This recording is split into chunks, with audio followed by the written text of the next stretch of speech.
आज आपण केली आहे कच्च्या केळ्याची पावभाजी. बघा किती भारी दिसतीये आणि ही खाल्ल्यावर कळणारही नाही की यामध्ये तुम्ही बटाटा न वापरता कच्चं केळं वापरलंय, कांदा बिंदा असलं काही घातलं नाही. तर आज आपण करतोय जैन पावभाजी, ज्यामध्ये बटाटा नाही, कांदा नाही, लसूण नाही, आलं नाही. चवीला खूप भारी लागते. एकदा नक्की करून बघा. त्यासाठी व्हिडिओ शेवटपर्यंत बघा. आवडला तर लाईक करा आणि अशाच रेसिपीसाठी चॅनलला सबस्क्राईब करा.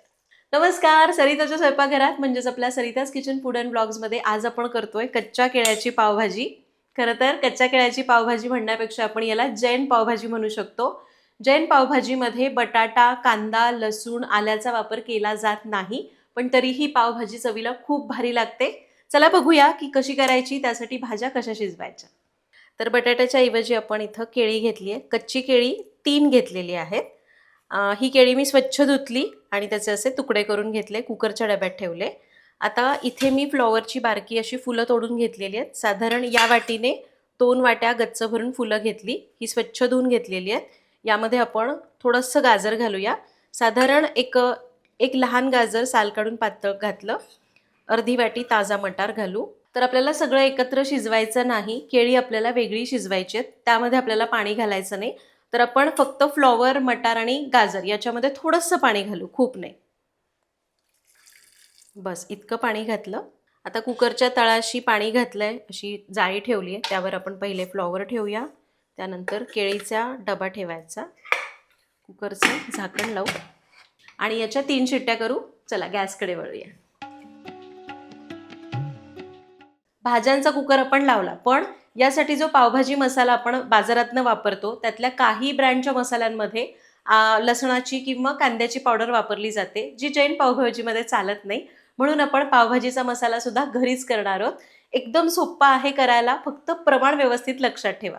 या सांगते काय काय लागतं.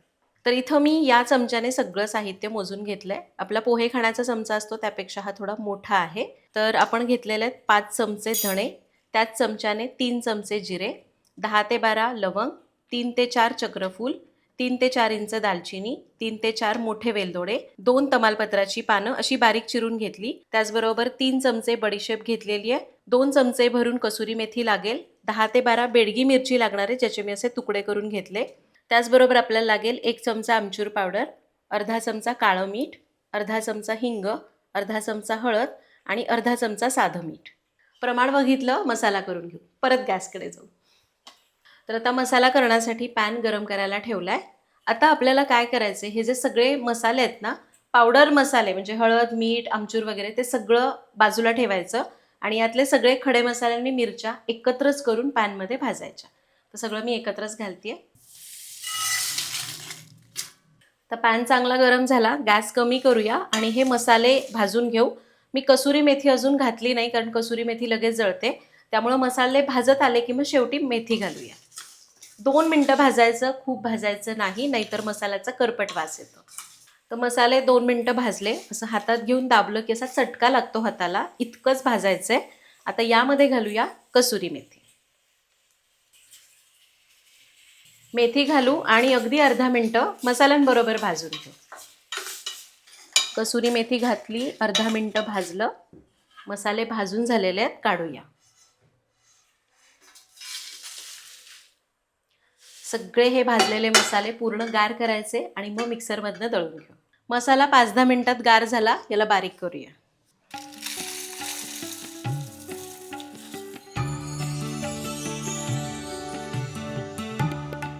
तर हे घ्या, आपण याला असं बारीक केलंय. तर यामध्ये घालूया आमचूर पावडर, मीठ, हिंग, काळं मीठ, हळद.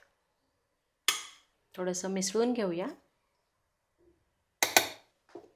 आणि याला परत थोडंसं सगळे जिन्नस मिसळण्या एवढं फिरवून घेऊ. आणि हे घ्या, पावभाजी मसाला तयार आहे. रंग सुरेख आला की नाही या मसाल्याचा.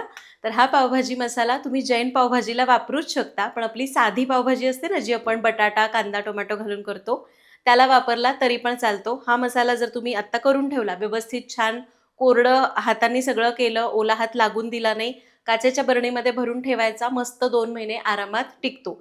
फ्रीजमध्ये ठेवण्याची पण गरज नाही. अगदी व्यवस्थित केला तर छान फ्रीजच्या बाहेर पण 2 महिने टिकेल. मसाला तयार झालाय. कुकर झाला की लगेच भाजी करून घेऊ. कुकरच्या शिट्ट्या झालेल्या आहेत, वाफ जिरली आहे. कुकर उघडून बघूया. तर हे बघा केळी शिजलेली आहेत, त्याचं साल आपोआप सुटून येतं आहे आणि याचबरोबर खाली फ्लॉवर, गाजर आणि मटार पण चांगला शिजला. तर आता आपण फ्लॉवर मटार तर स्वच्छच केला होता, पण केळीचं साल अगदी सहज निघतंय. हे बघा असं केळीचं साल काढून घेऊया.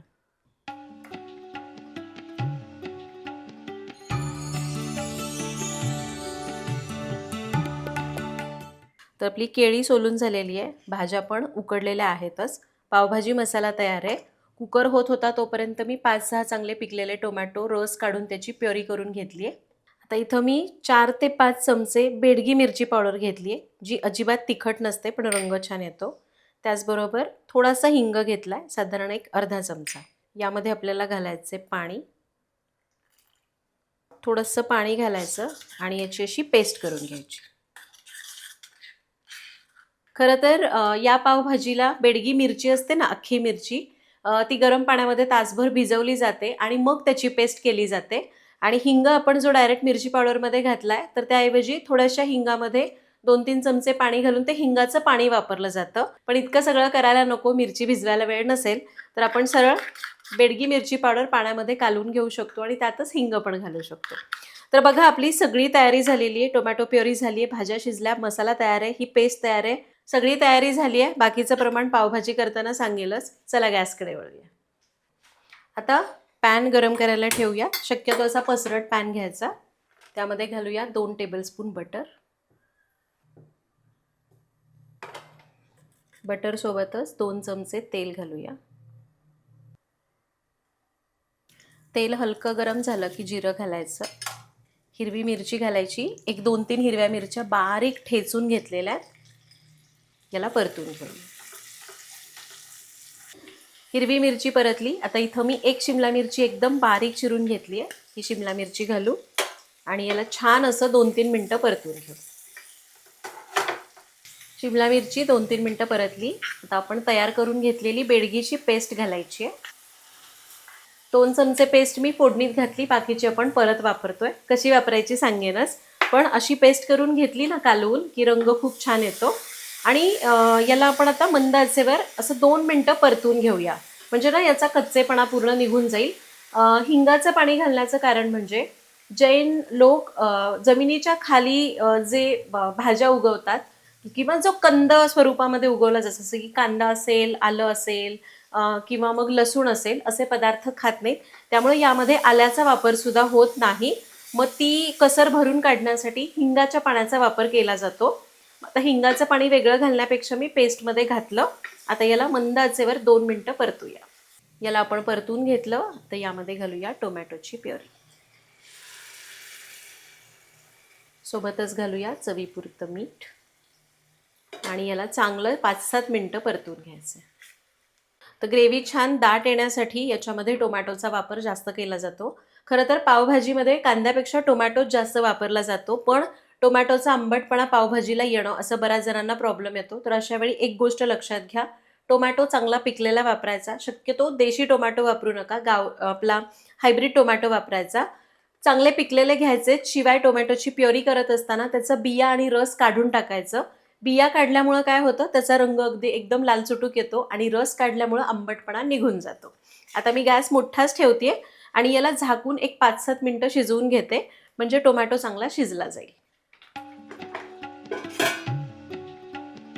तर जवळपास 10 मिनटं मी मंद आचेवर याला शिजायला ठेवलं होतं आणि दर 2-2 मिनिटांनी हलवून घेत होते. टोमॅटो मस्त शिजलाय, रंग बघा किती सुंदर आलाय, या दाखवते. आणि हे घ्या, हे मस्त शिजलेलं आहे. टोमॅटोतलं पाणी आटलं आहे, टोमॅटो चांगला शिजलेला आहे.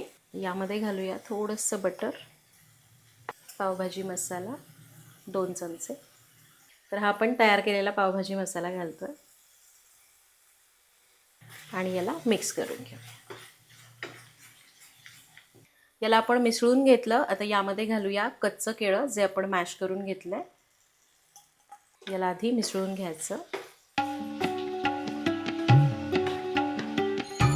याला आपण काय करू, थोडंसं याच्यामध्ये मॅश करू.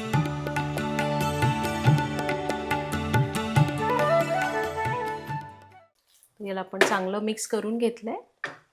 तर यामध्ये घालूया फ्लॉवर आणि मटार.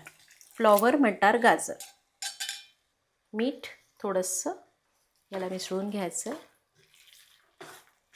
तर लक्षात घ्या, पहिल्यांदा केळी मॅश करायची कारण ती थोडीशी हार्ड असते.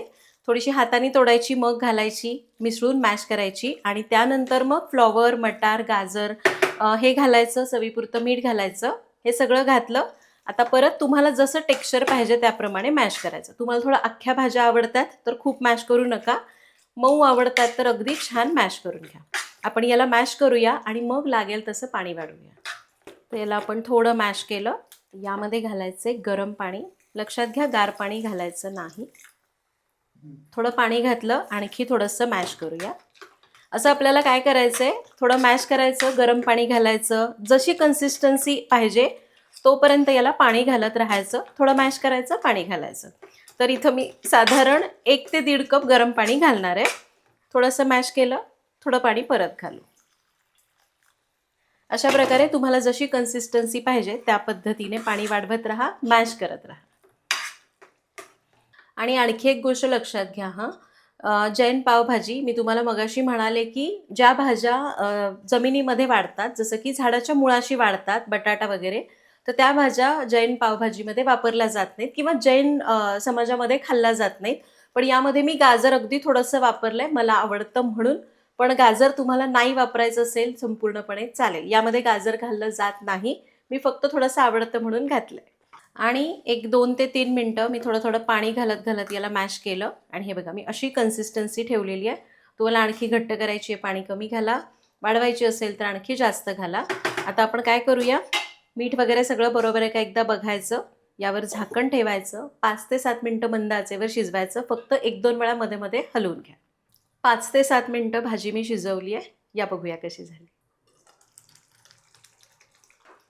आणि हे घ्या, आपली मस्त पावभाजी तयार झालेली आहे. तर पावभाजी तयार झालेलीच आहे. आता ही उरलेली बेडगीची पेस्ट कशी वापरायची ते सांगते. तर यासाठी आपण एक वेगळा तडका करतोय, ज्याने या पावभाजीला 4 चांद लागतील. तो तडका करून घेऊया. तर एक कडलं घेतलंय, त्यामध्ये 2 चमचे बटर तापवलं. त्यामध्ये आपण बेडगीची पेस्ट घातली. थोडी कसुरी मेथी घालायची, थोडी कोथिंबीर घालूया आणि याला परतूया. आणि हे घ्या, याला 2 मिनटं परतलं. आपला हा तडका तयार झालाय. दुसरीकडे पावभाजी पण आपण मंद आचेवर ठेवलीच होती आणि या रटरट उकळत्या पावभाजीवर हा तडका घालायचा. तडका घातला, याला मिसळायचं आणि आपली ही मस्त चमचमीत अशी जैन पावभाजी तयार झाली. वाटते का याच्याकडे बघून? कांदा, लसूण, आलं, बटाटा असं आपण काहीही घातलेलं नाही, पण चवीला एक नंबर लागते. खरंच, म्हणजे तुमच्याकडे कांदा, लसूण घालण्याचा ऑप्शन असो किंवा नसो, एकदा या पद्धतीने प्लीज ही भाजी करून बघा. खरं सांगते, खूप खूप छान लागते. जेव्हा मी पहिल्यांदा ही भाजी करत होते, मला असं वाटलं की केळ घालून कसं लागेल, पण खूप भारी लागतं. केळ्याला सुद्धा ना एक खूप मस्त स्वाद असतो. तो या भाजीत उतरतो आणि आपल्याला कळतही नाही की ही पावभाजी आपण केळ्यापासून केलेली आहे. तुम्ही सुद्धा या पद्धतीने ही रेसिपी नक्की करा. गरमागरम पावभाजी, त्याच्यावर बटर लावून भाजलेले मऊ लुसलुशीत पाव. आवडत असेल तर असं काहीतरी तोंडी लावणीला टोमॅटो वगैरे घेऊ शकता आणि नक्की करून बघा आणि मला तुमचे फीडबॅक्स कमेंटमध्ये सांगा. भेटूया पुढच्या भागात. Happy cooking.